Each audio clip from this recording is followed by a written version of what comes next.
একঘেয়ে খাবারের দিনে একটু ভিন্ন স্বাদ হলে মন্দ হয় না। আজকে বানাচ্ছি একদম ট্রেডিশনাল চাল কুমড়ো ইলিশ মাছের মাথা দিয়ে।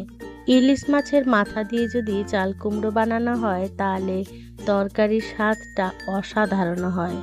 আমি খুব সহজ পদ্ধতিতে করে দেখাবো, একদম সামান্য কিছু উপকরণ দিয়ে, আর খেতে হয় অসাধারণ। বন্ধুরা, একবার এইভাবে ইলিশের মাথা দিয়ে যদি চাল কুমড়ো বানিয়ে দেখেন, আশা করছি আপনাদের ভীষণ ভালো লাগবে। ছোট থেকে বড় সবাই কিন্তু চেয়ে চেয়ে খাবে। যারা চাল কুমড়ো খেতে চায় না, যদি এইভাবে একবার ইলিশ মাছের মাথা দিয়ে চাল কুমড়ো বানিয়ে পরিবেশন করেন, তারাও কিন্তু চেটেপুটে পরিষ্কার করে খেয়ে নেবে। যে সকল বন্ধুরা আমার এই রেসিপিটি দেখছেন, তাদের কাছে অনুরোধ রইল আমার এই রেসিপিটি সম্পূর্ণ দেখার জন্য। নমস্কার বন্ধুরা, ইজি কুক চ্যানেলে আপনাদের সবাইকে স্বাগত জানাই। চলুন শুরু করছি। এই দারুণ স্বাদের চাল কুমড়ো রেসিপি বানানোর জন্য আমি এখানে একটা প্রায় 700 গ্রামের মতন চাল কুমড়ো নিয়ে নিয়েছি। চাল কুমড়োটাকে প্রথমে বেশ ভালো করে ধুয়ে পরিষ্কার করে মাঝখান দিয়ে 2 টুকরো করে নেব। এবারে বেশ সুন্দরভাবে খোসা ছাড়িয়ে নেব। আর আপনাদের পরিমাণ অনুযায়ী চাল কুমড়োটা আপনারা সেইভাবে বাড়িয়ে বা কমিয়ে নেবেন। দেখুন বেশ ভালো করে খোসা ছাড়িয়ে নিয়েছি। এবারে যতটা সম্ভব একদম মিহি করে আমাদের কুচিয়ে নিতে হবে। আমি অফ ক্যামেরায় এই কাজটা করে নিয়েছিলাম। দেখুন ঠিক এইভাবেই আমাদের চাল কুমড়োটাকে কেটে নিতে হবে। যত মিহি করে কাটবেন তত চাল কুমড়োর স্বাদটা কিন্তু ভালো হবে। এবারে আমি নিয়ে নিয়েছি একটা ইলিশ মাছের মাথা। মুড়োটাকে বেশ ভালো করে ধুয়ে পরিষ্কার করে নিয়েছি। এবারে মূল রান্নার জন্য গ্যাসের কাছে চলে এলাম। গ্যাসে কড়াই বসিয়ে দিলাম। কড়াইটা বেশ গরম হয়ে গেলে তাতে 1 টেবিল স্পুনের মতন সর্ষের তেল দিয়ে দিলাম। আর দিয়ে দিলাম হাফ চামচ মতন নুন আর পরিমাণ মতন হলুদ গুঁড়ো। আমি কিন্তু ইলিশ মাছের মাথাটায় কোনো নুন আর হলুদ মাখাইনি। যেহেতু সহজ পদ্ধতিতে দেখাচ্ছি, তাই এই তেলের মধ্যে যদি নুন হলুদ দিয়ে দেওয়া হয় তাহলে এক্সট্রা করে আর মাখানোর দরকার পড়ে না। এতেই বেশ ভালো করে মাখানো হয়ে যায়। এবারে উল্টে পাল্টে ইলিশ মাছের মাথাটাকে বেশ ভালো করে ভাজা করে নিতে হবে। আমার এই রেসিপিটি যদি কোনো বন্ধু ইউটিউব থেকে দেখে থাকেন, তাহলে আমার এই ক্ষুদ্র চ্যানেলটিকে সাবস্ক্রাইব করে আমার পাশে থাকার জন্য অনুরোধ করছি। আর পাশে থাকা বেল আইকনটি অবশ্যই প্রেস করে রাখবেন। যখন আমি নিত্য নতুন ভিডিও দেব, আপনাদের কাছে খুব সহজেই পৌঁছে যাবে। কথা বলতে বলতে মুড়োটা বেশ ভালো করে ভাজা হয়ে গেছে। এবারে তেল ঝরিয়ে তুলে রেখে দিলাম। এবারে ওই তেলের মধ্যে ফোড়নে দিয়ে দেবো শুকনো লঙ্কা, তেজপাতা আর 1 চামচ জিরে। এই ফোড়ন থেকে যখন একটা সুন্দর মিষ্টি গন্ধ বেরোবে, তখন কেটে রাখা চাল কুমড়োগুলো দিয়ে দেবো।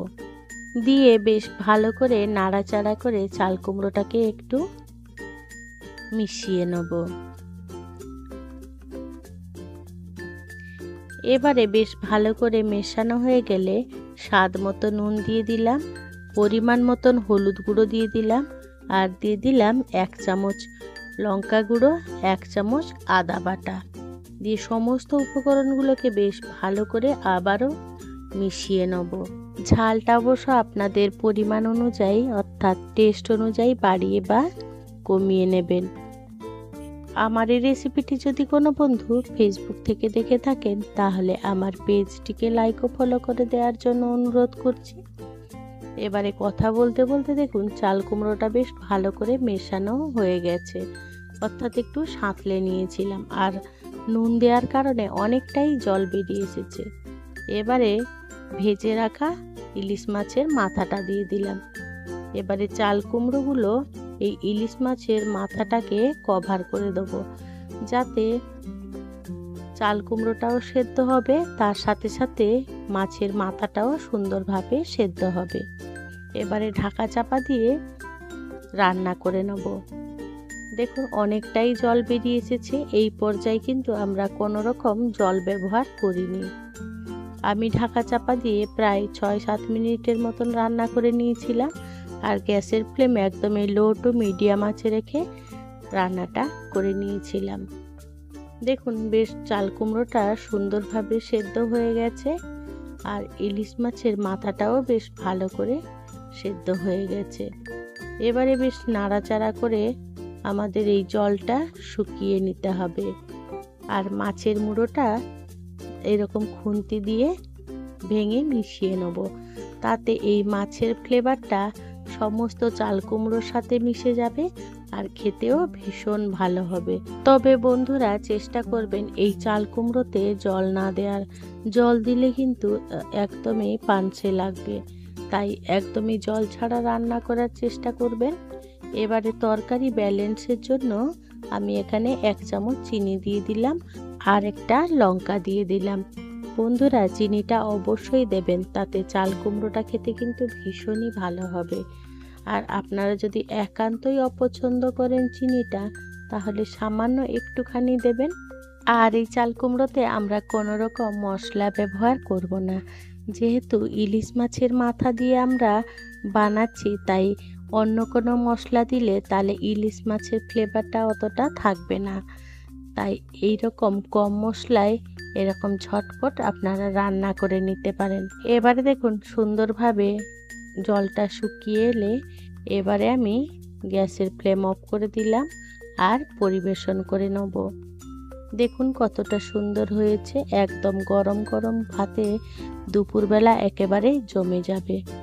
বন্ধুরা আজকে আমার এই রেসিপিটি আপনাদের কেমন লাগলো সেটা কিন্তু কমেন্টে জানাতে একেবারেই ভুলবেন না। যদি কোনো অংশে একটুও ভালো লেগে থাকে তাহলে ছোট্ট একটা লাইক করে দেবেন। আপনাদের এই ছোট্ট ছোট্ট লাইক আমাকে অনেক ইন্সপায়ার করে নিত্য নতুন রেসিপি বানানোর জন্য। আর যদি খুব বেশি ভালো লেগে থাকে তাহলে বন্ধু বান্ধব কিংবা প্রিয়জনদের সাথে শেয়ার করে তাদেরও দেখার সুযোগ করে দেবেন। আর বন্ধুরা কমেন্ট বক্সের পাশে হাইপ অপশানটা আছে, সেটাও কিন্তু আমাকে দিতে একেবারেই ভুলবেন না। আপনাদের এই হাইপগুলো আমাকে অনেক অনেক অনেক দূর এগিয়ে যেতে সাহায্য করে। আমার চ্যানেলে নিরামিষ চাল কুমড়ো পুর ভরা আরও নানা রকম রেসিপি দেওয়া আছে, আমি সেগুলো আই বটনে দিয়ে দেবো, আপনারা দেখে নিতে পারেন কিংবা আমার চ্যানেল ভিজিট করেও দেখে নিতে পারেন। যে সকল বন্ধুরা আপনাদের মহামূল্যবান সময় দিয়ে আমার সাথে এতক্ষণ থাকলেন তাদেরকে জানাই অসংখ্য অসংখ্য ধন্যবাদ। আপনারা ভালো থাকবেন, সুস্থ থাকবেন। দেখা হবে পরের কোনো নিত্য নতুন রেসিপিতে।